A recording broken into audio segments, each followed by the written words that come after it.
it's my privilege to get to introduce the student story for tonight, and he is one of my fellow fraternity brothers. He's in my pledge class, and he has a super amazing story about just how God has moved in his life and done some miraculous ways of just speaking to him and doing things that, only God can do. So please give a warm welcome for Calhoun.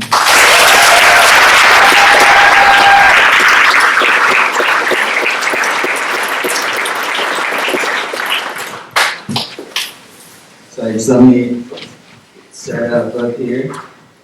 Yeah, so I'm Calhoun. I'm a junior studying accounting on beta. And yeah, this is, I wish I could say it's my story, but it's more of a God story working through me. So yeah. So I knew God from a real young age. I have two great parents that introduced me to him. And I gave my life to him. I got baptized when I was really young, like 5, 6 years old. Like, I barely remember it. And going to church, just like doing the God thing, became very routine to me.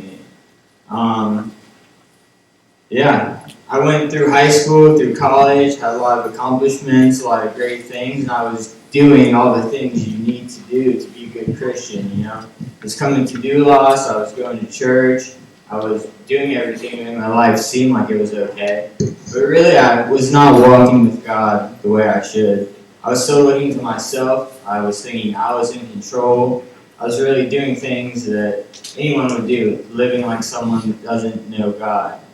So I always thought I was in control, I was doing my own thing, and that was until April 8th, 2021.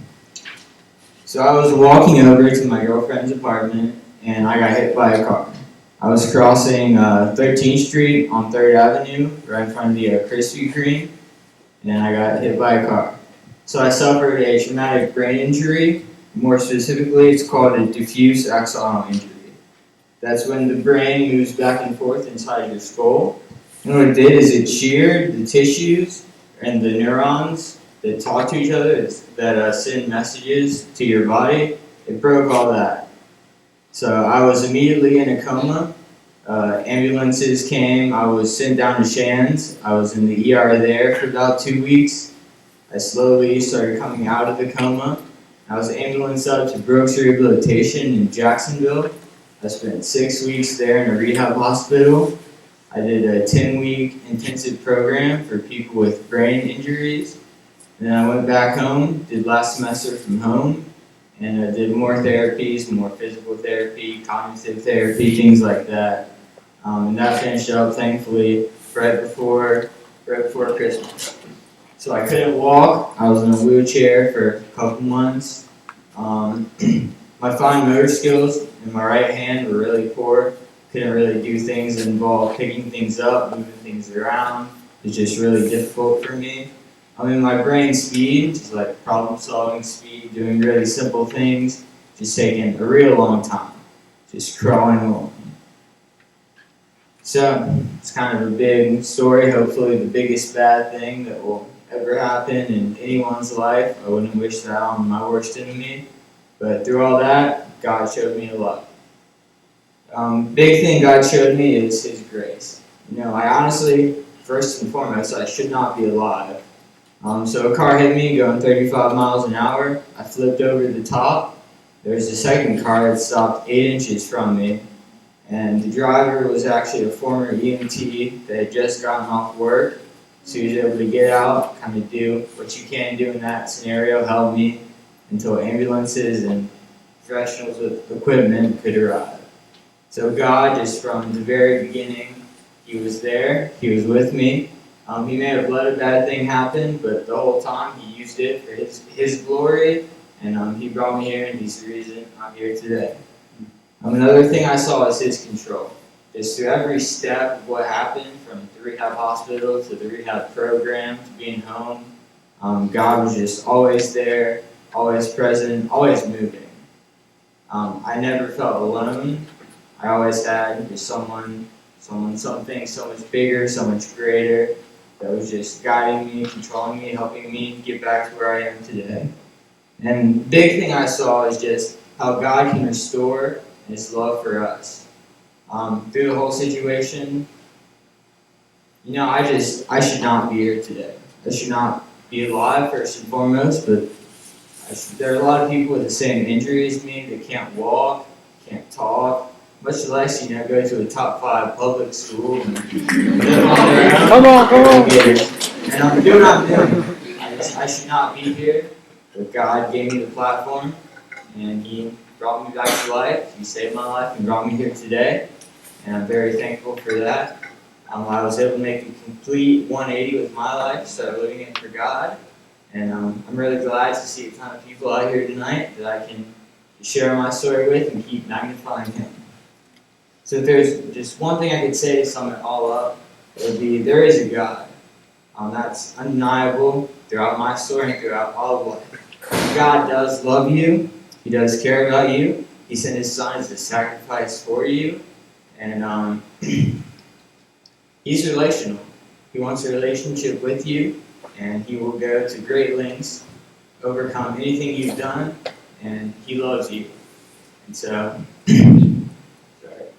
if there's one verse I have to just sum everything up, it's Psalm 56:13.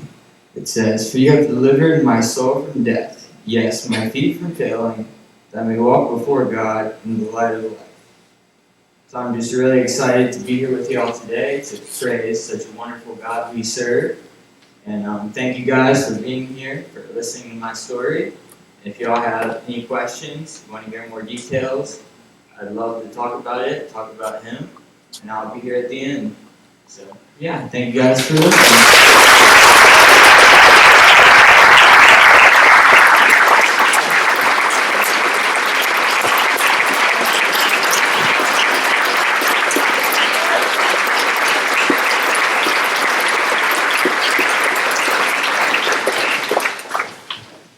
Thank you, Calhoun. It's definitely not an easy thing to stand up and talk about your life, especially in a room this big. Vegas, thanks for coming out to support your brother. It's cool to see you guys here. It's amazing. I remember being at the hospital days after your accident happened, and all these same guys that are standing in the back, they were there too, day and night, night and day. Those guys are there to support you. So it's really cool just to see how your fraternity really rallied around you. And all of Greek life, really, there are people, you probably heard these stories, people all across campus were praying for you, people all across the state of Florida, people all across the country. We have friends overseas that were praying for you. So it's just amazing to see how the body of Christ came around you and your family during that time. So it's an amazing thing to see how God has not just saved your life, but has turned you to the Calhoun that we knew and brought you back here so quickly. So, yeah, thank you.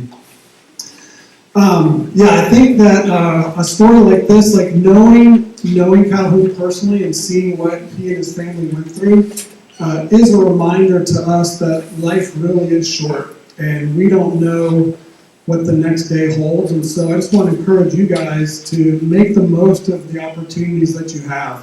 Make the most of the friendships you have. Obviously, go to class, do your schoolwork and all that, but at the end of the day, those aren't going to be the things that you look back on your life and say, I'm so glad I studied that extra hour. And so I do want to encourage you to invest in the people that are around you here, invest in friendships, and really invest in your relationship with God. Whether you have no idea what that means or you've grown up in a Christian family all your life, Doulos exists to help you grow closer to God and to help you help others do the same thing. So